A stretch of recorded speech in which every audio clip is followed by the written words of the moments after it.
God's arms are always open. And here's what I want you to understand as you finish the last pages of this book.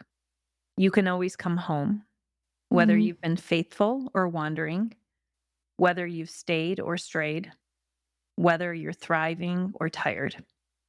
God isn't keeping score. He's patiently waiting and watching the road for you. And the moment you turn your heart towards Him, He runs, not with judgment, but with joy. You are not Yeah. too far gone. You are not too much. You are not too late. You are loved. You are His. You are home. That's so good. Are you standing at a crossroads and fear is screaming louder than faith? Today's episode is for anyone in an uncertain season when you want to trust God, but the what ifs feel so relentless. I'm joined by Aneta Kuzma, author of Lanterns of Light, and she shares the moment she left the security of corporate life and took a leap in entrepreneurship when her faith became greater than her fear. I am so excited for this episode. We have Aneta Kuzma joining us. And my goodness, welcome to Halfway to Sunday. Oh, Jill, I'm so excited to be here. Thank you so much for having me on. I am so excited to dig into our conversation and we have so much to get to. I Mm. seriously am so excited. But we love to start each episode with tell me something good as a way to bring light into a dark world. And so, Aneta, what is bringing you joy this week? So much all the time because I focus on gratitude, but I wanted to Yes. share it last night. I have a lantern circles, I like to call it, with the book, which is a Bible study that we're going through with a group Oh, that just yes. started. And we had our second meeting, and last night was virtual, and it was so beautiful and moving. And Mm, there were so many moments that we just covered and captured, and the Holy Spirit was moving in the conversation. And I just went to bed feeling so amazing and thinking, wow, God is so powerful because yeah. organically this group of people came together and we are praising God. And the fact that we're able to do it through the book is just so incredible and humbling. So I'm super grateful for that.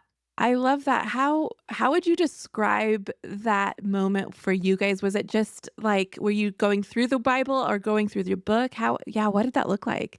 Yeah, we're doing one chapter at a time, and each chapter is around a Bible verse that I've selected that I've Mm, used at different parts of my life, and so it's really going through and yeah. talking about what stood out. What does the verse mean to you? Last night, it was the verse was talking about if you have faith the size of a mustard seed, you can tell the mountain to Uh, move. And that was chapter 2. And so we were just talking about the mountains in our lives and times during our life where we doubted that our faith was big enough and just what it actually means to have faith as yeah. tiny as a mustard seed, and for God to tell us that because of the connection to Him through our faith, we are able to move mountains. Yeah, that's so good. My joy for this week is a little different, but still on that same like that connection point. And I have adult children. And so once you have adult children, your time with them is very different. And my daughter lives in Portland and I live in California. And so I don't get to see her as often as I would like. And I enjoy spending time with her, both my daughters. And we have a concert coming up where I'm going to fly up and then she's coming back to California for family stuff. And so I get to spend so much time with her. It seems so silly because it's in the car. You think that I wouldn't be looking forward to that, but I actually really am. Just that time, dedicated time together.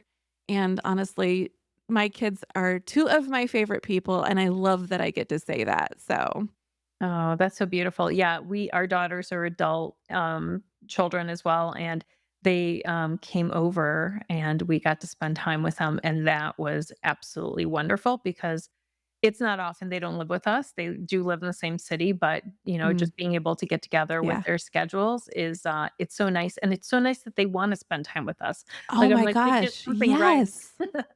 Yeah, Yes, I feel the same way where I'm just like, "Okay, Lord, thank you for that my kids still wanna come around, that yeah. they still prioritize holidays or family vacations or family reunions or stuff like that, that's still important to them just honestly brings me so much joy. But okay, we've already dug in so much to this conversation. I'm so excited. Would you just give like that brief introduction to our Halfway to Sunday crew so that they know what God is doing in your life and just who you are? Mm, such a big question.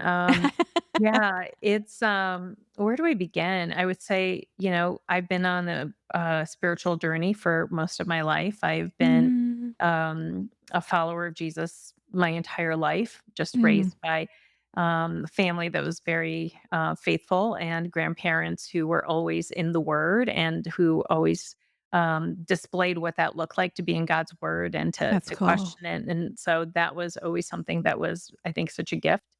But my big, I think, spiritual journey has really gone deeper since I made the decision 8 years ago to leave corporate and to leave the certainty of, that paycheck that you receive every 2 weeks and the false sense of Yes. stability and to go into entrepreneurship when I started my business. And so much of this book, this is my second book, is talking about because I include journal entries about what was going through my mind and what I was Mm, struggling with as I was making this decision, and how the decision to leap was actually the day that my faith was greater than my fear. And so, wow.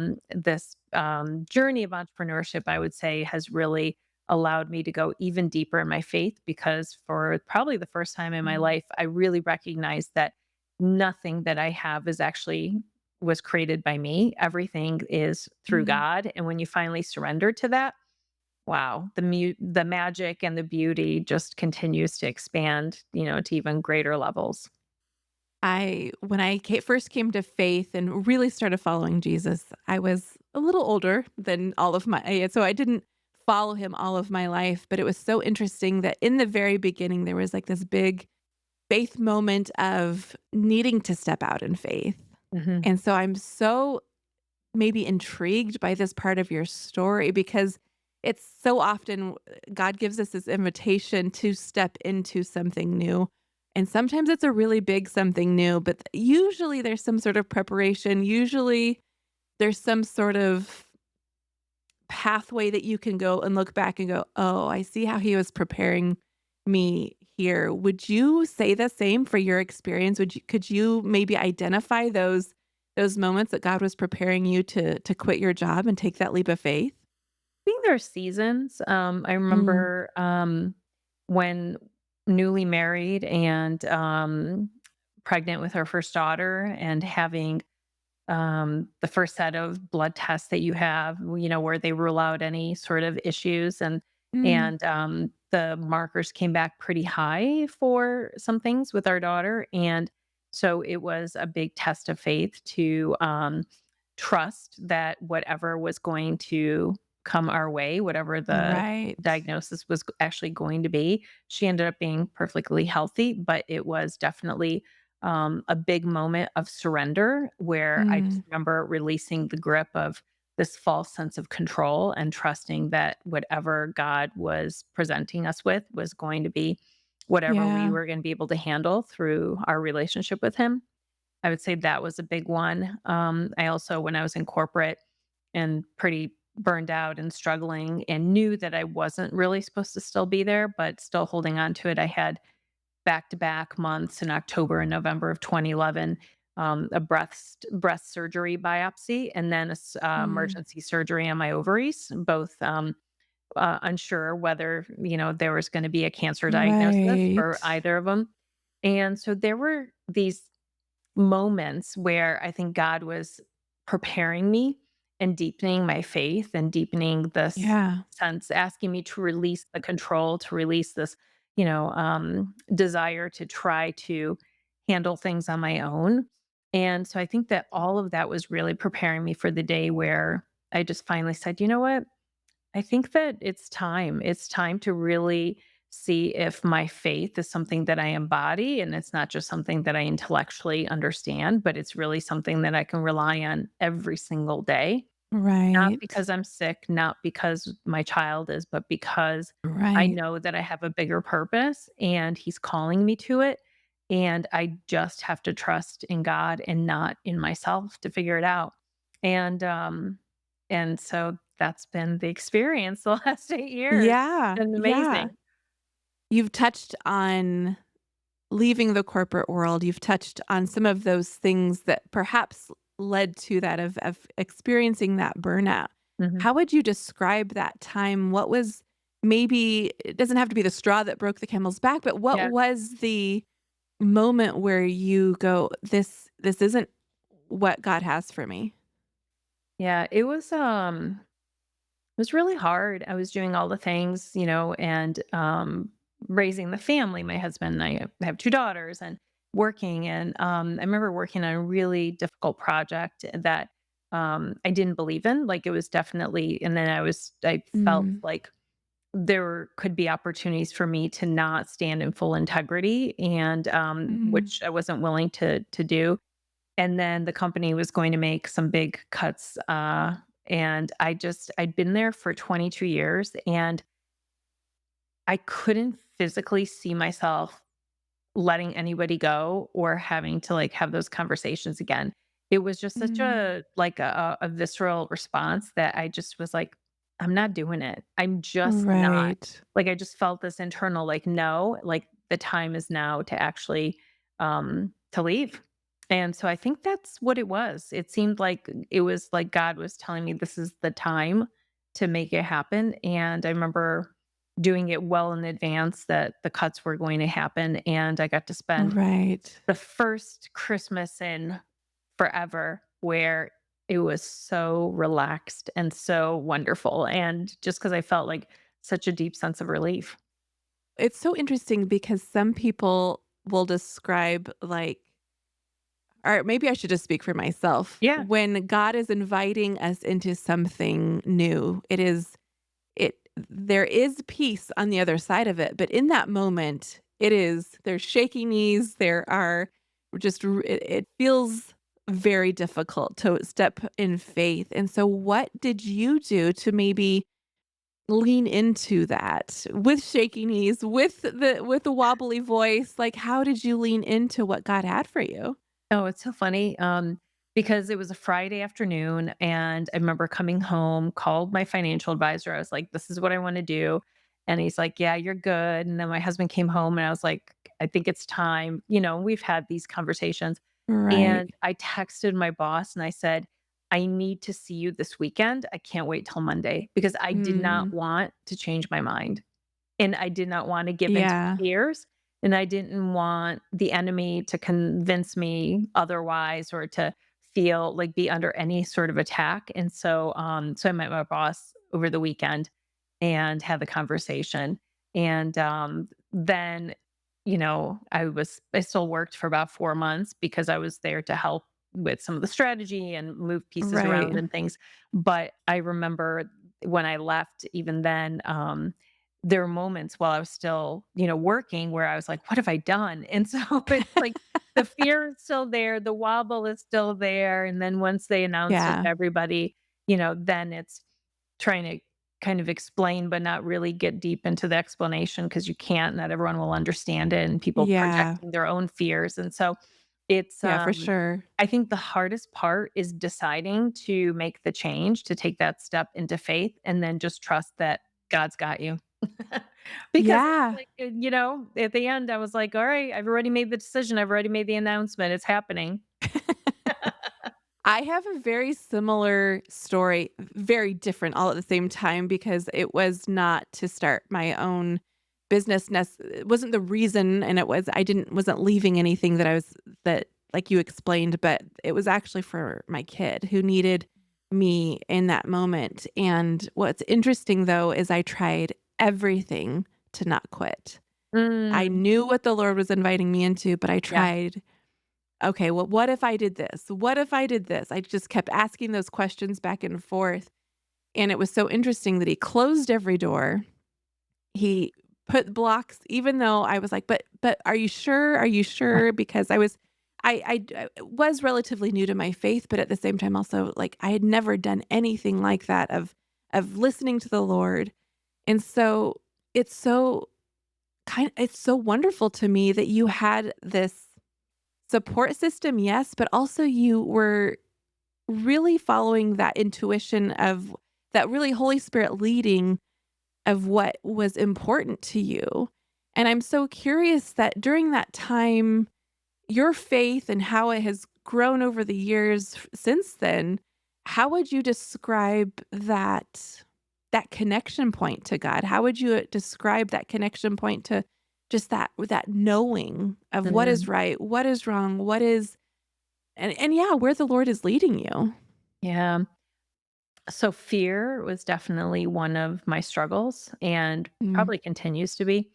And I remember really going back into the word and saying, I am going to claim Bible Mm, verses that that's good. that really talk about fear. And in the research and discovery, I realized, and I don't think I ever knew this before, but the most common phrase in the Bible is some version of "Do not be afraid," like Yeah. over 300 times. I And think somebody said that there's, like, 360 like, for every yeah, day of the year, there's a do not be afraid. 365, yeah. Yeah. And so one of the verses that I love is, "For God has not given us a spirit of fear, but of Yeah. power and love and sound mind." And Mm. so, I had that etched for my office. So that I found this local artist who Oh, that's good. loves to work with reclaimed wood, and she uses, like, with fire, she etches it in and can do anything. And so I was like, I want that in my office, and I want that for myself, for Yeah. my clients to see every single time I walk in there That's good. and be reminded. And then just constantly surrounded myself with Bible verses everywhere in my office. Like, I've got little things that I see and that I read and that I remind myself of every single day.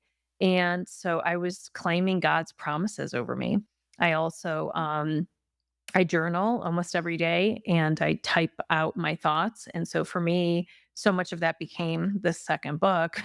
It was Mm. at the time I was just trying to get all of the voices and all the noise and all the things that were clouding my thinking Right. and that were really weighing me down in the computer, and just to get it out. And that was very therapeutic. It became a version of prayer, of Yeah. affirmations, of, memorizing verses, of just really being honest with what I was going through. And that was really helpful. It was like a mini therapy session with God every morning.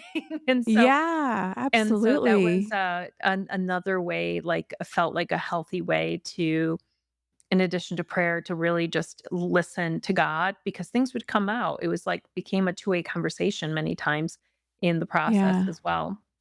You brought up your second book, and I'd love to jump in there for just a second if you would, the Lanterns of Light, and so as you're talking about it, would you say that this is maybe that conversation that you said, that two-way conversation between you and God?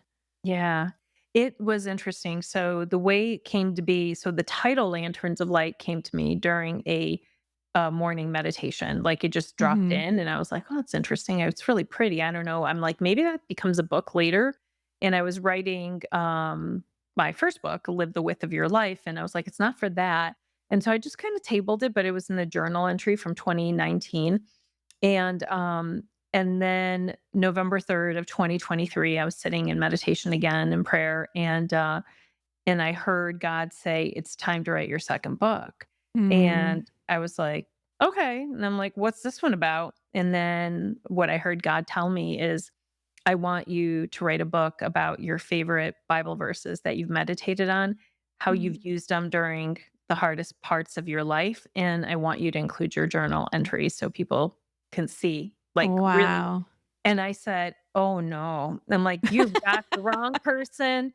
You do know I am not qualified." And it just went back and forth, this conversation. God's like, "Oh, I've heard that before. That's cute." Like, I'm like, "Oh my gosh."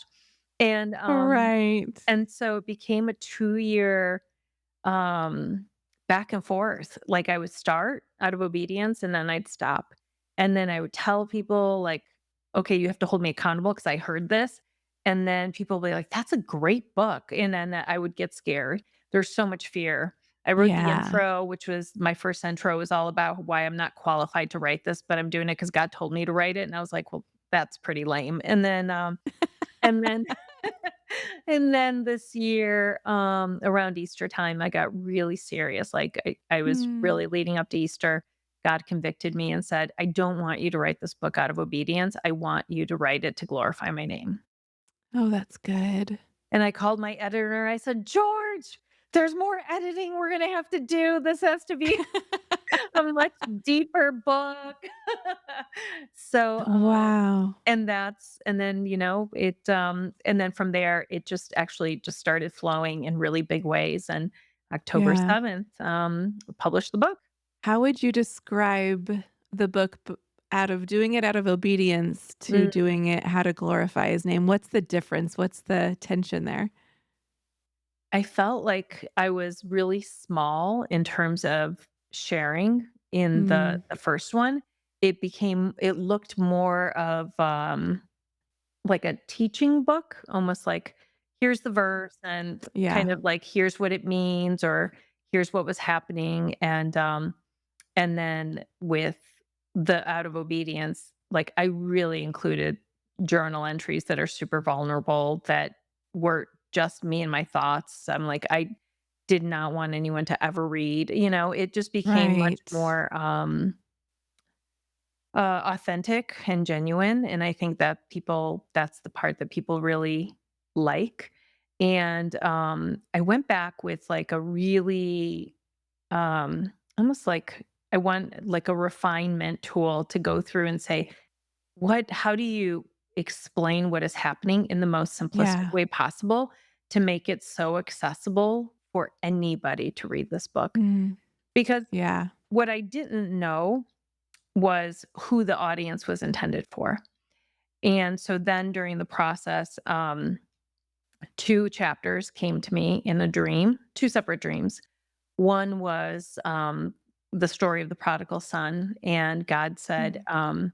"I want this to be the last chapter, and I want you to call it Coming Home, and I want you to remind everyone that they can always come home to me."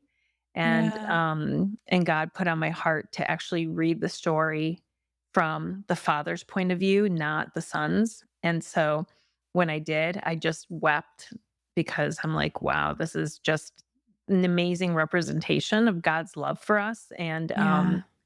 And then I had another dream to write that another chapter about the bleeding woman. And in my dream, I actually was bleeding myself, and I was like at a baseball game or something, and in the bathroom, and I was really could feel it, and I was freaked out and Ra embarrassed, and like trying to figure out how do I get out without people seeing me, and how do I leave here, and Yeah. all of it. And it was 3 in the morning, and I came back and I was journaling because I didn't know what else to do. My husband was still sleeping, and I started journaling, and I was like, in the journal entry itself, I had the moment where I go, "Oh, you want me to tell her story?" And Yeah. then I went back and I was like, I know it was in all the gospels. I'm like, "Let me find her story." And, so I reread the story of the bleeding woman and how her faith was so strong that she just knew that if she touched the hem of his garment, that she'd be instantly Yeah. healed. And that became chapter 4 of the book. And so then through those stories, those chapters coming through, I realized that this book is not necessarily for people who are in their Bible every day and who have maybe heard these stories before. There Yeah. are people like that who are reading it. It's also for people who maybe have left their faith or are seeking or have experienced trauma and Yeah. early on, and who are maybe just starting to understand these stories in a way that feels applicable to their own lives. And yeah, so I went deeper and just really tried to think about, that audience, and Yeah. what would be the most meaningful way that I could write this book. You've brought up 2 of my favorite stories that are in the excuse me, in the New Testament, Yeah. and it's so interesting that the story of the prodigal son was part of what I was working on this week in a Bible study and also Mm, in some journaling and just kind of wrestling with the Lord, not because I'm coming necessarily back to the Lord, but just that image of how much God loves us. And Mm, so in both of those stories, there are pieces of it that kind of give that glimpse of like is he punishing me, or mm, am I being, am I too bad to be saved? Am I too much to be saved? And in both of those stories, there is a kindness mm, and in this picture of grace that honestly makes me even emotional here as we're talking about it. But there's this picture in the prodigal son and then one of the reasons why I brought it up is that culturally we might not get it, but the father picks up his robes, and that just wasn't done. That wasn't polite. That wasn't decorum. All of that. It just wasn't done. And so the fact that the Bible tells us and Jesus tells us that the Father picks up his robes and runs to his mhm. Son Yeah. is this picture of a God that loves us so much that he abandons what is normally done or what is polite, what is culturally appropriate, all of these things that he abandons all of that to reach us.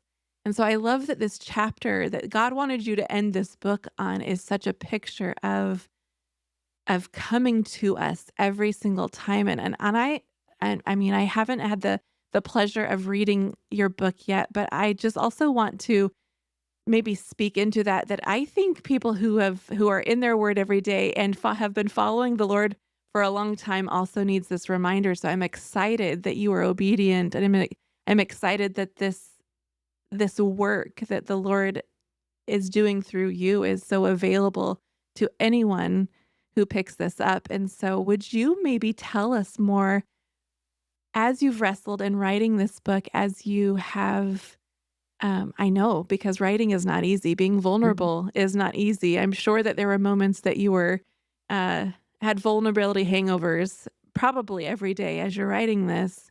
How do you then release that? And Mm. how do you find peace in telling that story, telling your story, but also the story of you and God? Yeah, there were so many messages that I left for my editor, who is really a true partner and, like, such a dear Mm, friend now. We've worked together for 3 years, and I left him so many messages saying, "George, does this suck? Like, are people gonna read this? Is this even make sense?" Like, what right. like, I just I would have these conversations with him, and, um and it was just such a beautiful partnership, like, he was just the best partner with me on this journey, and so that was one way, and I just had a lot of conversations with my husband. Um, he actually my husband, my children, nobody actually besides my editor got to read the full book. Mm, And, then I decided that what I was gonna do is send early drafts of the chapters, like different chapters to different people and ask mm, if they'd be willing to read it and to tell me, like, honestly what their thoughts were.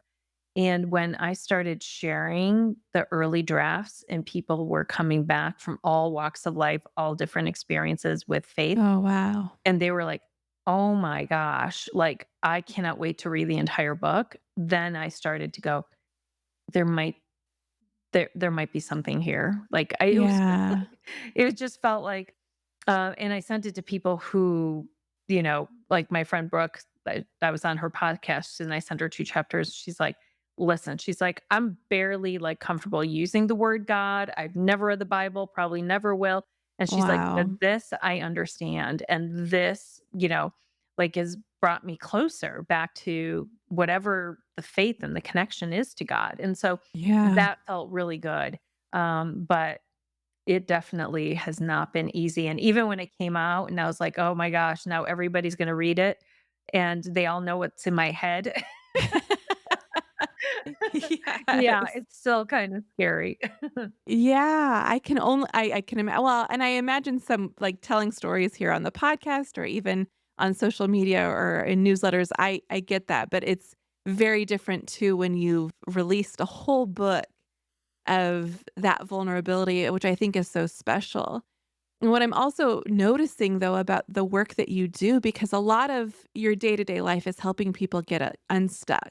Yeah. You are helping people find passion and purpose. Mhm. And what's interesting is that what I hear you say of the process of this book and also maybe the releasing of this book is just another example of that, of helping people get unstuck in their faith, helping people get unstuck when they think that they are not worthy or if they don't their story isn't redeemable with God. Mm.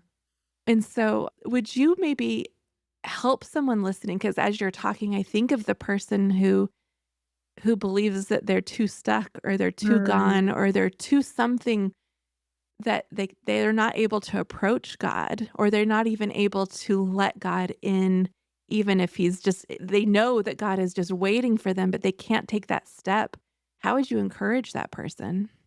Would it be okay if I read something from Prodigal Son, the last chapter? Absolutely. Okay. Because Yes. I feel like maybe that's what I'm supposed to read right now. All right, so this is towards the end, and I start with God's arms are always open. And here's what I want you to understand as you finish the last pages of this book. You can always come home, whether Mhm. you've been faithful or wandering, whether you've stayed or strayed, whether you're thriving or tired. God isn't keeping score. He's patiently waiting and watching the road for you. And the moment you turn your heart towards Him, He runs, not with judgment, but with joy. You are not Yeah. too far gone. You are not too much. You are not too late. You are loved. You are His. You are home. That's so good. I Mm. feel like we just got the audio version of your book. I'm so excited that we get to well, that we got to do this, and I also wanna thank you for sharing that because I think my heart is very tender as we've been talking about this because I think that that is my hope for Halfway to Sunday. That is my hope in every conversation that I have is that people would know that they're so loved by God, that they are so welcome by God. Like there's nothing that you can do that will make him love you more or less. Like that he is just he wants us to just come to him and say yes. He's always there. He's never far. And so I'm tender but just so hopeful that as people learn more about you and your story that it's just such a picture Mm. of God's grace and his mercy. But as we wrap up, and I can't believe that we're already almost out of time, but how would you encourage someone with that maybe step of faith or surrender? How would you encourage that person? I think it really starts with getting quiet and quieting all the Mm, noise around us. I really do that's good. believe that when I started my practices in the morning and really gave myself slow mornings with God, that's where I heard the voice so clearly and so Yeah. distinctly. And so, whatever that looks like for you, maybe for some people, it's going for a walk with no technology and just allowing Yeah. themselves to just look around and to be super mindful and pay attention. For some other people, it might be, you know, finding their own little prayer corner of a room or creating a space where Right. it's beautiful. And so I think it's just asking, what does that look like for you? I'm always going to encourage people to journal because I think that there is so much that comes through Yeah. writing from our heart. And I do believe that God works through us, through words, through images, through when we are writing. So those are some of the things I think people can start with. And if there's a struggle, go find every verse in the Bible that you need in order to Yeah. remind you and meditate slowly on it every day and just repeat those over and over again, write them out. Whatever you need to do, put them on a wall, you know, create a Yes. whole collage of them. But what works for one of us may not work for all of us. And so I think those are just some of the things that have worked for me over the years. Yeah. I love that you're encouraging us to go a little slower. I think Yeah. we could all use that intentionality. But my friend, I'm so grateful for you. I'm so grateful for this conversation and for your wisdom and just sharing so much of yourself with our community. How can our friends get in touch with you? Thank you, Jill. I really, really appreciated this. It was so beautiful from the moment we Uh, started in prayer to the entire oh, conversation. I'm grateful for you and the work that you're doing. thanks, friend. Yeah, people can find me probably on my website's the easiest, and then you'll get all my social handles. And so it's just AnetaKuzma.com, AnetakUzma.com. And then you'll be able to follow me LinkedIn, Instagram. My podcast is Live the Width of Your Life. And, yeah, you'll get all the details on my website. Yeah. I love it. Thank you so much for being here. Thank you so much. Thank you.